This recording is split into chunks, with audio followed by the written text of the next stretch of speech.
محترم مشائخ اعظام، علماء کرام اور خصوصاً سجادگان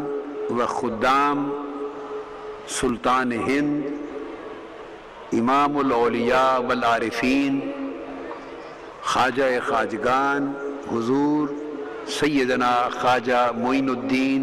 چشتی اجمیری رضی اللہ تعالی عنہ، دیگر تمام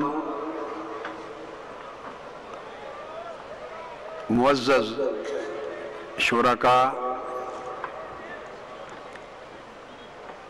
خواتین و حضرات،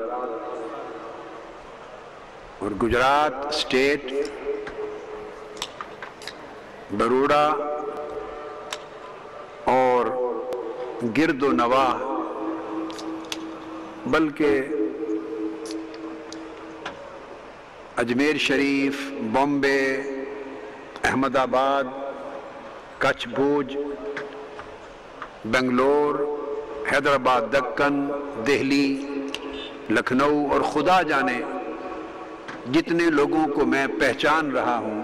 اتنی اسٹیٹس کے میں نے نام لے دیے۔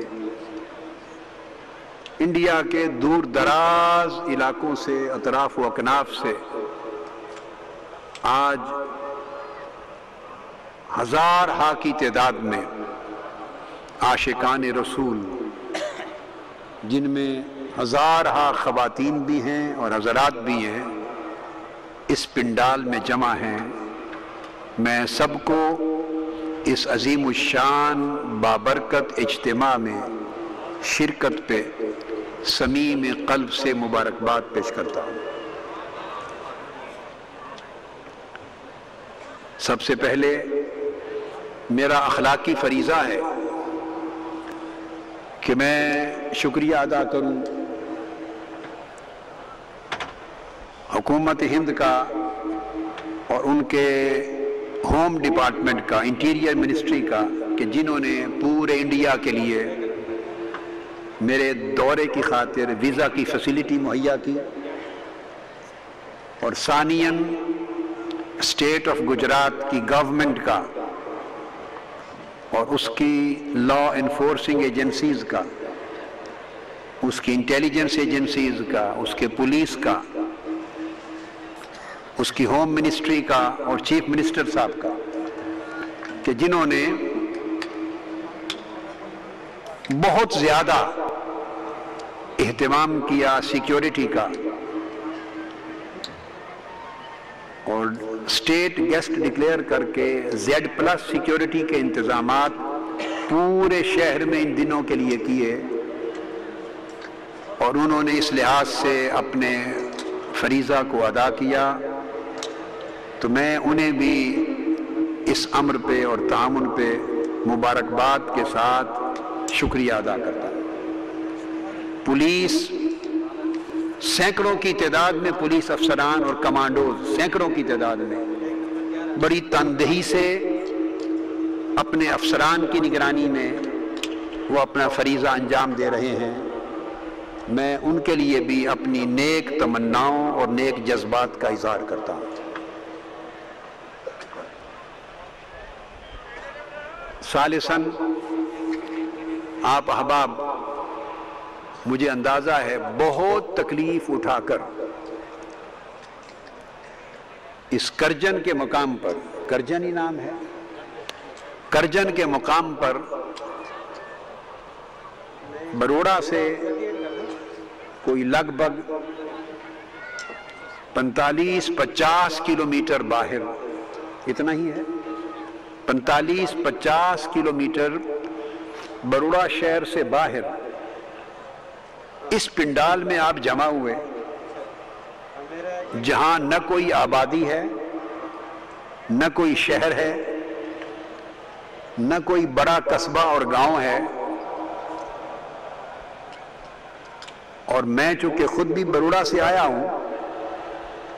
تو میں نے دیکھا کھیتوں سے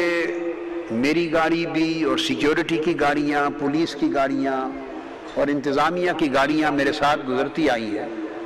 تو میں نے اندازہ کیا کہ کھیتوں میں سے گزر کے راستے ہموار کر کے ہم یہاں پہنچے۔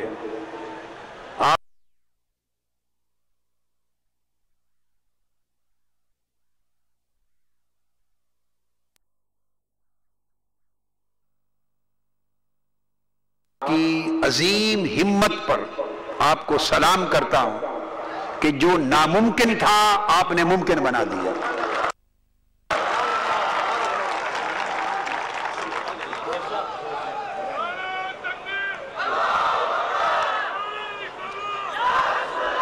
آپ سوچتے ہوں گے کہ محترم سید نادی علی صاحب نے جو منہاج القرآن انٹرنیشنل انڈیا کے پریزیڈنٹ ہیں، انہوں نے اور ان کی پوری تنظیم نے یہ جلسہ بروڑا شہر میں کیوں نہیں رکھا؟ اور اصولاً وہیں ہونا چاہیے تھا۔ اس سے 50 کلومیٹر باہر دور دراز اس جگہ کو کیوں منتخب کیا؟ یہ میرے ذہن میں بھی سوال تھا، بلکہ الجھن تھی۔ تو میں آپ کو یہ واضح کر دوں کہ آپ سید نادی علی صاحب کے بارے میں یہ نہ سوچتے ہوئے جائیں کہ کوئی سمجھ نہیں کہ انہوں نے یہاں جلسہ کیوں رکھا۔ آپ کا اس کا کم سے کم جواب تو لے لیں۔ حقیقت یہ ہے کہ بروڑا میں اوریجنلی کسی بڑی پبلک گیدرنگ اور بڑی کانفرنس اور بہت بڑے اجتماع کا پروگرام اس دورے میں شامل نہیں تھا۔ یہ اجتماع بنیادی طور پہ میرے دورے کے پلان میں شامل نہیں تھا اوریجنلی۔ صرف اس جگہ جہاں آپ بیٹھے ہیں، یہاں منہاج القرآن انٹرنیشنل انڈیا کے ہیڈ کوارٹر کا، جس کی تفصیلات کا ذکر سید نادی علی صاحب نے آپ سے کیا، اس ہیڈ کوارٹر کا اس مقام پہ سنگ بنیاد رکھا جا رہا ہے۔ انہوں نے آپ کو پورے ہند سے بہت تکلیف میں مبتلا کر کے یہاں بلا کر مستقبل کے منہاج القرآن انٹرنیشنل انڈیا کے ہیڈ کوارٹر کی جگہ سے تعارف کروایا ہے۔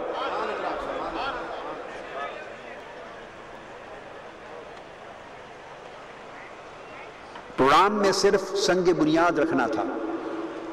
یہاں بڑا اجتماع نہیں تھا۔ لیکن ہوا یہ کہ جب میں کینیڈا سے چلا تو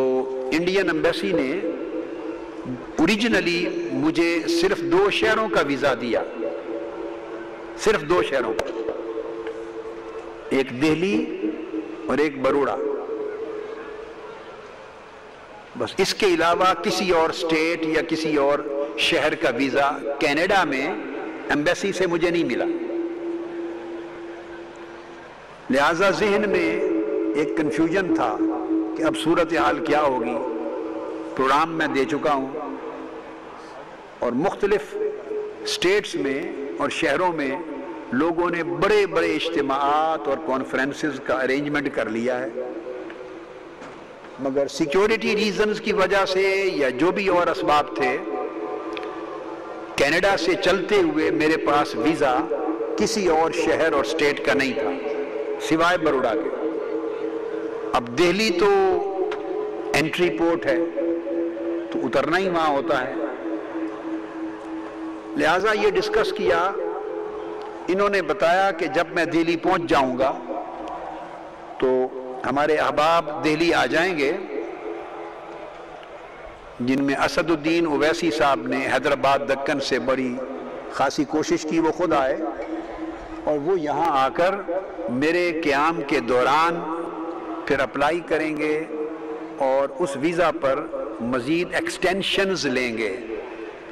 ہندوستان کی دوسری ریاستوں اور دوسری سٹیٹس اور شہروں کے لیے، جہاں جہاں پروگرام ہونا طے پائے ہیں یا جہاں گورنمنٹ اجازت دے گی، گورنمنٹ اجازت دے گی۔ اب یہ کچھ پتہ نہیں چل رہا تھا کہ آیا باقی شہروں کی اجازت ملے گی یا نہیں ملے گی۔ تو سید نادی علی صاحب نے ہنگامی طور پر یہ جو تقریب تھی صرف سنگ بنیاد رکھنے کی، فاؤنڈیشن سٹون رکھنے کی، بس، جس میں لوگوں کو نہیں بلانا تھا، تو اس فاؤنڈیشن سٹون کی تقریب کو ایک بڑے جلسے میں کنورٹ کر دیا اس خیال سے کہ اگر ویزا نہ ملا دوسری ریاستوں کا تو چلو ہندوستان بھر سے لوگ اس اجتماع میں آ کر کم سے کم ایک خطاب سن لیں گے اور مجھ سے ملاقات کر لیں گے اور میں ایک ہفتہ یہاں قیام کر لوں گا۔ یہ تھی ہنگامی صورتحال جس کی وجہ سے انہوں نے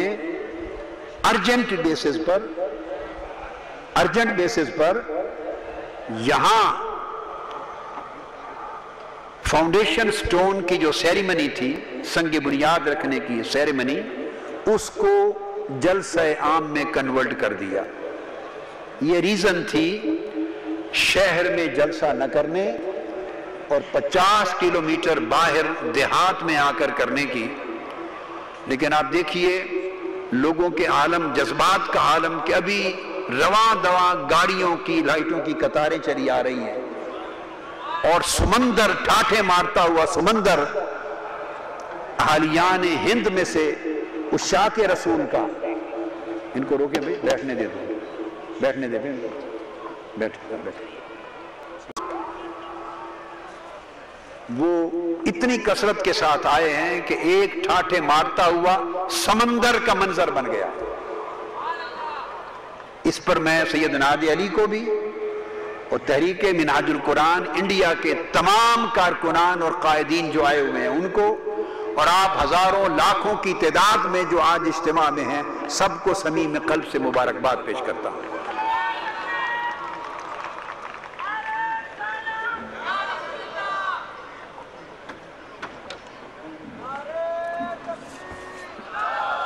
اور میں امید کرتا ہوں جس طرح سید نادی علی صاحب نے آپ کو بتایا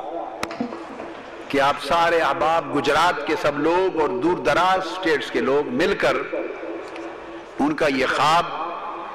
شرمندہ تعبیر کریں گے، اور منہاج القرآن انڈیا اس کو چونکہ پاکستان کے انڈر نہیں کیا، منہاج القرآن انٹرنیشنل پاکستان کے انڈر نہیں کیا، ایک اصولی فیصلہ کیا کہ منہاج القرآن انٹرنیشنل انڈیا ایک انڈیپینڈنٹ تنظیم، انڈیا ہی کی لوکل انڈیپینڈنٹ آرگنائزیشن، یہ خود یہاں کا ہیڈ کوارٹر، خود سربراہ ہے پورے منہاج القرآن کا۔